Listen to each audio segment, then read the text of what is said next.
Iran Israel ইস্যুতে এবার পাকিস্তানের সেনাপ্রধানের সঙ্গে জরুরি বৈঠকে বসবেন মার্কিন প্রেসিডেন্ট ডোনাল্ড ট্রাম্প। পাক সেনাপ্রধানের সঙ্গে ট্রাম্পের বৈঠকটি এমন সময় হচ্ছে যখন ইরান ইসরায়েলের মধ্যে সরাসরি হামলা পাল্টা হামলা চলছে। ট্রাম্পের এমন বৈঠক ঘিরে বিভিন্ন মহলে উঠেছে প্রশ্ন। ইরান ইসরায়েল সংঘাত গড়িয়েছে ৬ষ্ঠ দিনে। এমন উত্তেজনার মধ্যেই সরাসরি যুদ্ধের ঘোষণা দিয়েছেন ইরানের সর্বোচ্চ নেতা আয়াতুল্লাহ আলী খামেনি। এরই প্রেক্ষিতে এবার ইসরায়েলের আকাশ সীমা দখলে নিয়েছে ইরান। এতে বেশ বেকায়দায় পড়েছে নেতানিয়াহুর সরকার। বিশ্বাস করেন, বাস্তবে অ্যাকশনটা কতদূর যাবে সেটা আমি জানি না, এটা খোদা তাআলা জানেন। তবে আমার কাছে নিউজগুলো আপনাদের কাছে পৌঁছাতে খুবই আনন্দ লাগে ভাই।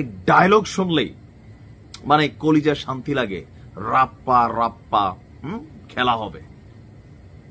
আমার তুমি চোখ নিছো তো তোমারটা কি জায়গা থাকবে নাকি থাকবে না? ওনা শেষ করে ইরানে হামলাও চালিয়েছে ইসরায়েল। ইরানে হামলা চালিয়ে হিসেবে চরম গড়মিল করে ফেলেছে নেতানিয়াহুর সরকার। ফিনিক্স পাখির মতোই ঘুরে দাঁড়াতে সময় নেয়নি ইসলামিক প্রজাতন্ত্রের দেশ ইরান। দেশটির মিসাইল ভান্ডারে ইসরায়েলের ১.৫ শতাধিক স্থাপনা গুড়িয়ে দিয়েছে এরই মধ্যে। দেশটির মিসাইল তাণ্ডবে ইসরায়েলের ১.৫ শতাধিক স্থাপনা গুড়িয়ে দিয়েছে এরই মধ্যে।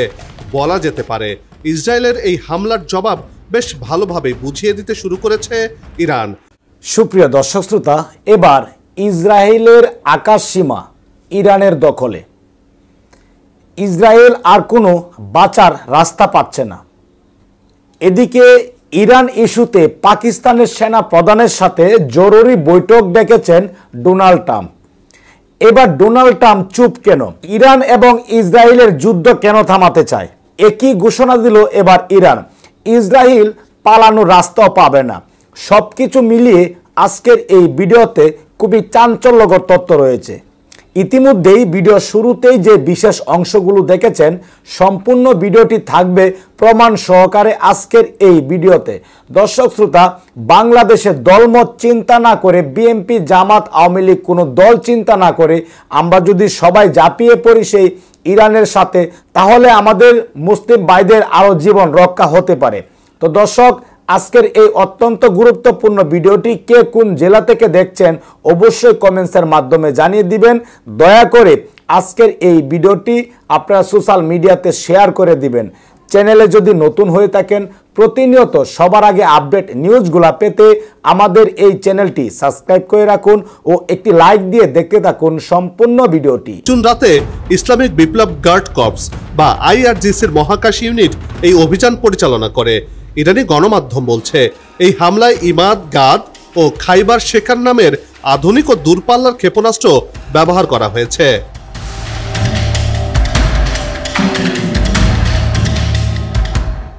ইমাদ হচ্ছে গাদর ক্ষেপণাস্ত্রের আধুনিক ও নির্ভুল ওয়্যারহেডযুক্ত সংস্করণ। এটি প্রবেশ করার পর দিক ও গতি নিয়ন্ত্রণ করতে পারে, যা লক্ষ্যবস্তুতে আরও নির্ভুলভাবে আঘাত আনতে সক্ষম।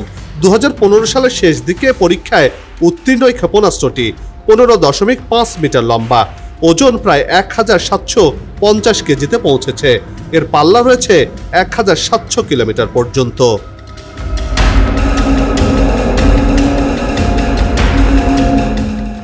অন্যদিকে গাদর হচ্ছে মধ্যপাল্লার ক্ষেপণাস্ত্র, যা 2003 সাল থেকে ব্যবহার করা হচ্ছে। এটি 2005 সালে আধুনিকীকরণ করা হয়েছে। গাদরের 3টি ভেরিয়েশন আনা হয়েছে, যার মধ্যে গাদর এস, গাদর এইচ ও গাদর এফ রয়েছে। 1350 কিলোমিটার থেকে শুরু করে প্রায় 2000 কিলোমিটার পর্যন্ত যেতে পারে এসব মিসাইল। ওজন ও জ্বালানি ব্যবস্থায় কিছু পরিবর্তন আনার মাধ্যমে এর নির্ভুলতা ও দূরত্ব বাড়ানো হয়েছে।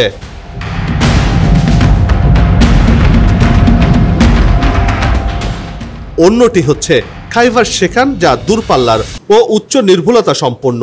এটি 1450 কিলোমিটার পর্যন্ত দূরে গিয়ে আঘাত হানতে পারে। অ্যারো 3 ও ডেভিডস লিং এর মতো আধুনিক প্রতিরক্ষা ব্যবস্থা অল্পতেই এড়াতে সক্ষম এই মিসাইলগুলো। ঘন ঘন ব্যবহারের উপযুক্ত এই ক্ষেপণাস্ত্রটি কঠিন জ্বালানি ব্যবহার করার কারণে অল্প সময়ের মধ্যেই নিক্ষেপের জন্য প্রস্তুত করা যায়। 5 মিনিটেরও কম সময়ের মধ্যে এই মিসাইল হামলার জন্য প্রস্তুত করা যায়।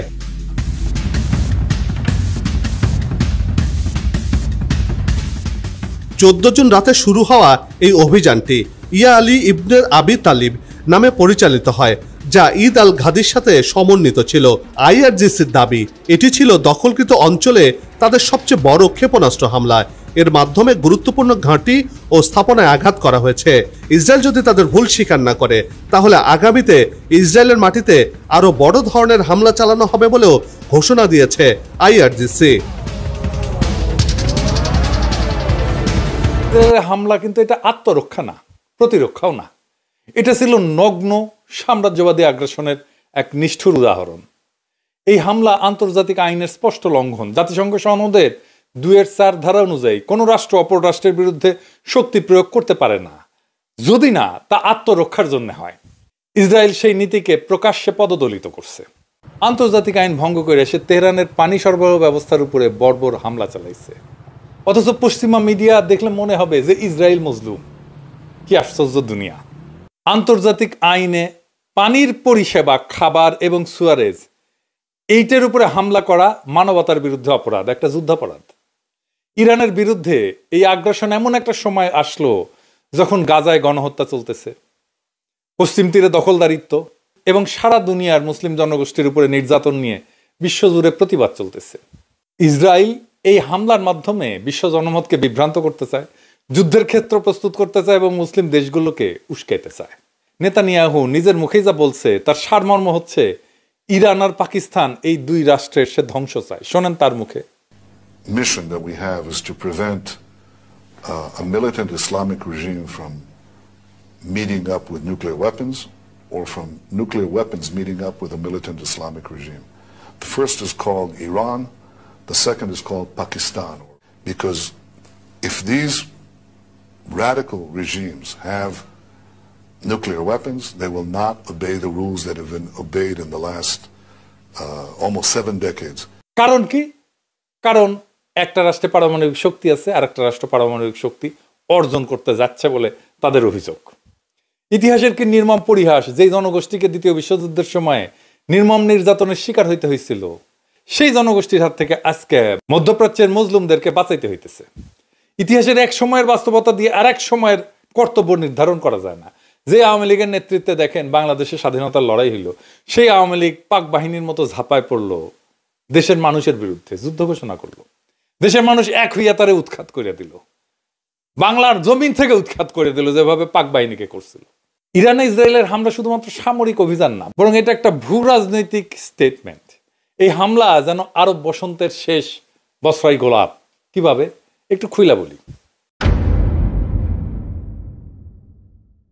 আমরা সবাই বুঝতে পারতেছি যে হামলার পেছনে পশ্চিমা সাম্রাজ্যবাদী নীতির একটা ছায়া আছে। নেতানিয়াহু আমেরিকার জনগণের সাহায্য চাওয়ার সময় বলছে ট্রাম্পের সাথে সবকিছু সমন্বয় করেই হইতেছে। দেখেন, ইরানের পতিত স্বৈর শাসকের ছেলে বলছে ইরানে ক্ষমতার পালাবদল হইতে পারে।